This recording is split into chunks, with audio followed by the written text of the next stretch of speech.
Reddit, Boca Raton is a city in Florida, USA. I have a handful of unsolved cases I Google every few months to see if there's been any developments, leads or breaks in the case. The Lane Bryant and Boca Raton Mall murders top that list. Let's discuss Boca. First, here is a link to the pictures of the unidentified goggles. They're still looking to find out what manufacturer etc. Link. I guess the same thing for this pic of the hinge posted as well. Link. 2 moms. One shopping with her 2-year-old son in August and the other shopping with her 7-year-old daughter in December. Only 2 survived. Both moms were driving black suburban-like vehicles. One mom survived to tell her story and bring him to justice. The murders of Nancy and Joey Boquicchio. Shortly before midnight on December 12, 2007, a security guard at the Town Center Mall in Boca Raton, Florida noticed a black 2007 Chrysler Aspen with the engine running, parked in the lot on the south side of the Sears department store. He called the Boca Raton Police Services Communications Center on a non-emergency line and asked for an officer to check it out.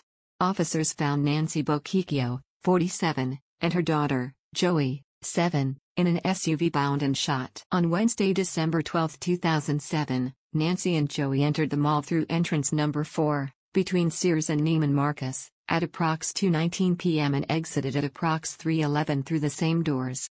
Investigators believe they were abducted and then taken to an ATM and forced to withdraw $500. A 911 call from Nancy's cell phone was received by the PB County Sheriff's Office, but disconnected before dispatchers could answer it.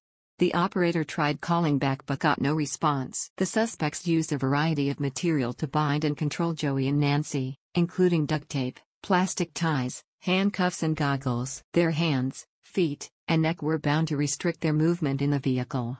When they were discovered, the bindings on Nancy's wrists were broken. There is no direct evidence to suggest who broke the bonds or whether Nancy resisted the suspects in any way. Just 5 months prior, on August 7, 2007, an unidentified mother and 2-year-old son experienced an almost identical nightmare at the same mall. Thankfully, they were let go unharmed. Below is an excerpt of an interview the first victim referred to as Jane Doe from the Boca Raton magazine. I came across this article earlier tonight. I don't recall seeing it before. It is terrifying. Known only as Jane Doe, she remains the only person who knows firsthand what the murderer looks like.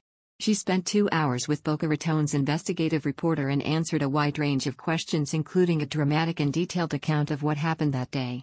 Here is the complete transcript of that part of the interview. Jane Doe's interview. We had been shopping in the mall, and I was parked in the Nordstrom parking structure.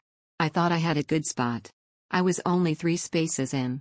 I got to the car, and I put my son in his car seat, and then I went around to the back. It was a Lincoln Navigator, and put the shopping bags and the stroller in the back and shut the gate. Then I leaned in the front to put another bag on the front seat, and I felt something was wrong. My son was crying, "Mama, Mama," and I look in the back and there he was next to my son. At first I was in shock, and I thought, I must know this person. It was so fast but still like slow motion. He said, "Get in. Get in the car now." Then I saw the gun. I got in the car and told him to take whatever he wanted, just don't hurt us. My purse was on the front seat and he asked me if I had a checkbook and I said, no. I handed him my purse, and he went through the wallet and asked if I had any more money. I only had $12. Then he asked what the gift cards I had were. He asked what my credit card balance was and I told him was maxed out, and he got aggravated. He took my cell phone from the cup holder and told me to drive to the bank.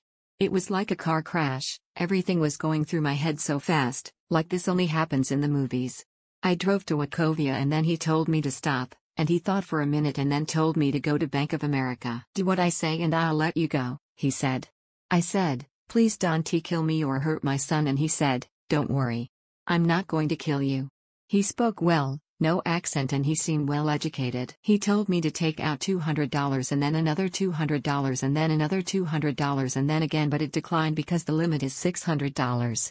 So I said, "Can you take me back to the mall now?" And he said, "Just drive." I turned east on Glades, and I'm thinking, should I crash the car into a tree? And I'm looking around at all the other people in the other cars thinking, they have no clue what's going on in here.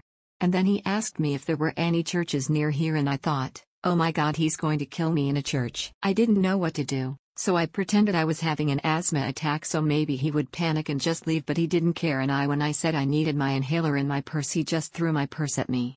Then he told me to pull over in the parking lot of a strip mall near the turnpike and told me to turn off the car. He got out and walked to the driver's door. We got into an argument because I didn't want to get out and I told him. The whole time I was reaching in the back seat to touch my son saying, "Mommy loves you, it's gonna be alright. Take my truck or just run through the bushes," I told him. He said, "No, I can't take the chance with the cops."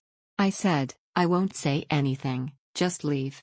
He kept telling me to get out of the car and I kept saying no. Finally he got really stern and said, "You have to get out of the car now." So I got out and he told me to sit in the back seat. Then he told me to put my hands behind my back and he pulled out these toy handcuffs. I thought he was going to kill me. I thought it was over right then.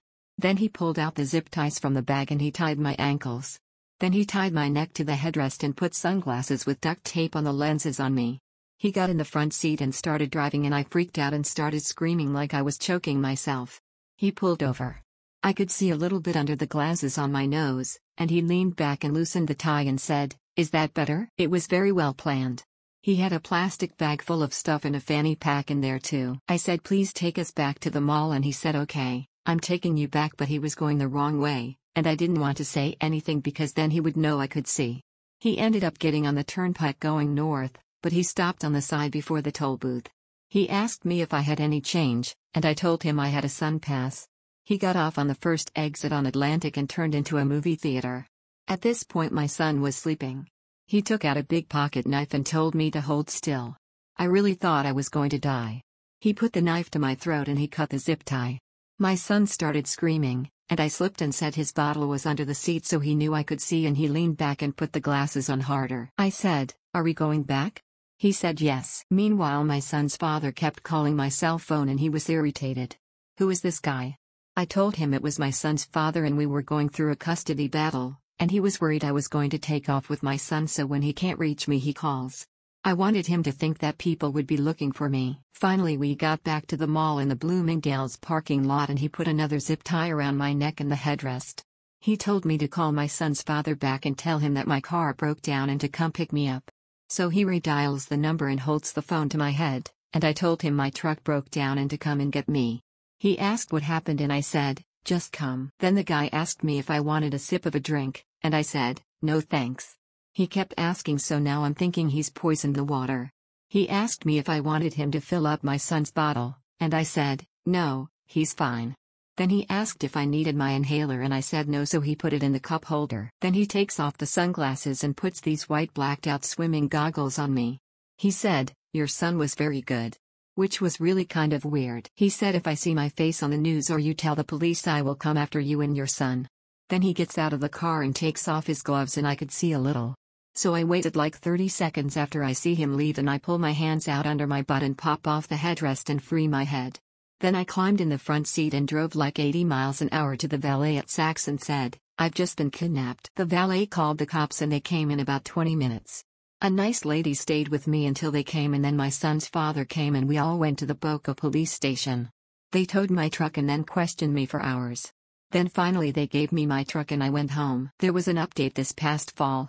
Killer in unsolved 2007 Boca slayings bought plastic ties, duct tape in Miami-Dade. Officials say killer or killers wanted for the 2007 slayings of a mother and her 7-year-old daughter outside the Boca Raton Town Center Mall may have bought items used in the attack in Miami-Dade County. The FBI and the Boca Raton Police Department on Tuesday released new information in the killings of Nancy Boquicchio, 47, and her daughter, Joey, 7, considered one of the biggest unsolved homicide cases in Boca Raton history. On December 12, 2007, Boquicchio and her daughter, at least one of them wearing blacked-out swim goggles and both bound with plastic ties and duct tape, were found by security guards shot to death in their still idling SUV in the parking lot of the Boca Raton Town Center Mall. And detectives have reason to think the killer or killers bought the plastic ties and duct tape used to bind the two in their SUV at a major retailer in Miami-Dade, Boca Raton Police Chief Dan Alexander said Tuesday. Alexander didn't elaborate on which store the items were bought from or why they think the items came from a specific store, but said police have known this information since 2010. "We want to be careful about what we release," Alexander said. "But we feel like with this opportunity, with the reward and this information centering on the Miami-Dade area, it was advantageous for us." The information was released at a news conference where the FBI announced it would be adding $50,000 to the reward for information resulting in the arrest and prosecution of those involved in the slayings. The total reward now stands at $400,000. FBI Assistant Special Agent in charge Michael DeLonzo said Tuesday both the FBI and Boca Raton Police are doing all they can to keep this case fresh in the minds of South Floridians. He said by increasing the reward, the agency hopes to motivate someone with information about the crime to come forward. Investigators are leaving no stone unturned and the FBI is supporting their investigation in any way we can, he said. Someone saw or heard something that can assist investigators. Please come forward. You will be rewarded for your efforts. At the news conference, investigators reiterated that another piece of evidence also points to a Miami-Dade connection. Police found Nancy Boquicchio's credit card and cell phone in the 1500 block of Northeast 4th Avenue in Miami a short time after the killings. Two homeless men found a purse belonging to Nancy Boquicchio, and used at least one of her credit cards. Police interviewed the men about a week after the murders and cleared them of any wrongdoing. Police think the mother and daughter were snatched from the mall at gunpoint, and then driven to an ATM where Nancy Boquicchio took out $500 cash. They were then shot and killed. The Boquicchio incident was the third in 2007 connected to the town center. Another woman, Randy Gorenberg, 52, was shot and killed after she left the mall on March 23, 2007, just a few months before the Boquicchio slayings. Her body was found at a park in Delray Beach. Gorenberg's murder also remains unsolved. I'm sorry for the long post, I just didn't want to leave anything out. I've read that no one has been able to recognize the goggles. Do they look familiar to you? I'm also wondering how the cops would know where the tape was purchased from, 6 years ago. Why are they just now disclosing that? I wonder what else they may know. This case terrifies me. And of course I'm about to go to sleep. Nightmares for sure this evening. Frown. The Boca goggles look similar to these dysfunctional doll motorcycle goggles. I'm not sure why, but I'm hung up on the fact that he did in fact drive back to the mall. Why would he do that? If he really thought no one would notice him, then it might argue he's not from the area. But driving back to the place where you just kidnapped someone, I don't know, something about that just seems to stick in my mind. Don't know why. What a bizarre case. The fact that everything happened in 2007 seems relevant. This is beyond my purview but a theory. The suspect was an upper-class college student, maybe doctoral student, at Florida Atlantic University. Honestly, I'm probably wrong, but let me explain the thought process. I saw the goggles and thought, yeah, any place on a Florida boardwalk will sell goggles like that on the cheap. I have all of a couple Daytona Key West visits to know that any kind of swimwear store on a coast can probably turn up the goggles. And yeah, I've heard of Boca Raton, and wanted to make sure that it was indeed on the coast. Google Maps confirmed that as well as pointing out that yeah, it's on the coast, there's Florida Atlantic University in the neighborhood. Stupidly right? Except the day of the reported kidnapping of the lady who was kidnapped with her son, but escaped was August 7. August 7 is right in the midst of summer classes ending in the 2006-07 school year. Page 18 for reference in 2007. The double homicide was December 12. Right towards the end of finals that year. And if we want to get speculative, the other alleged mall murder in March of that year was just into Florida Atlantic spring break. I'm probably just finding ways to procrastinate from studies, but when the one victim who survived described the kidnapper as sounding educated, he has to be a college student, right? And probably one whose primary home residence is a distance away at the least, but probably in another state since every attack came at the end of a semester, where he would need money to get home or was just practicing his craft, and would not be suspected of the attacks, since he would have been presumed to be already gone from campus. What scares me is it all ended in 2007. Either this dude went on to do much worse elsewhere, or he got spooked into a life of righteousness after actually pulling the trigger on Nancy and Joey. Edit. Henry Crinkle pointed out the calendar listed as North Florida University. I tried so damn hard to find the 2006 schedule, and somehow ended up with NFU's schedule. While Faust seems to run the same kind of schedule, can anyone locate the 2006 to 2007 academic calendar? Sometime after the murder, I remember my sister pointed out that a person of interest from her school, FIU, was being looked into. The sketch and physical lineup of the guy matches emo. A lot of talk has been mentioned about him being an FAU student, which would perfectly line up between location of the school and mall. Nothing happened after he was investigated. Nothing happened after he was investigated. Mall.